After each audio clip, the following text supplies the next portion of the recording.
Welcome to our channel. Today we how to connect Weaviate with Make.com for vector database workflows. Beginner guide step by step clearly.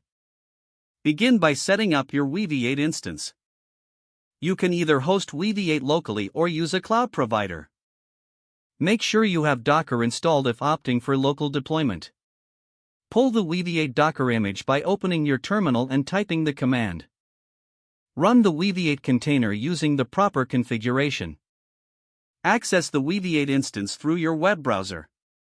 Now, move to your Make.com dashboard. Create a new scenario by clicking on the plus button. Search for and select the Weaviate module. Connect your Weaviate account by entering the API key or relevant credentials.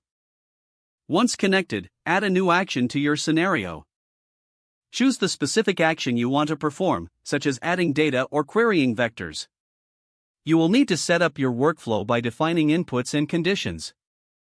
For example, if you're adding data, specify the schema and data to upload. Ensure that all required fields are completed accurately. After setting up your actions, proceed to test your scenario.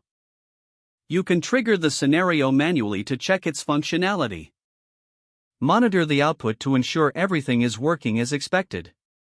If you encounter any errors, review the action settings and configurations.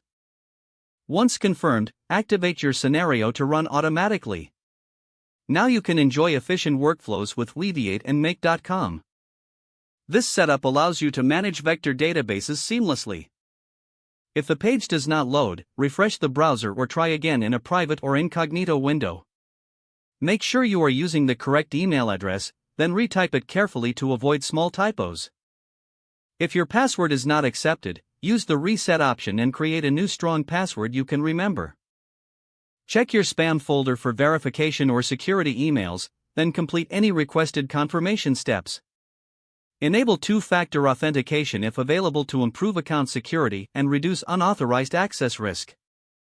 After signing in, review your profile details so your contact information and settings are accurate and current. Don't forget to like this video and subscribe to our channel for more step-by-step tech guides.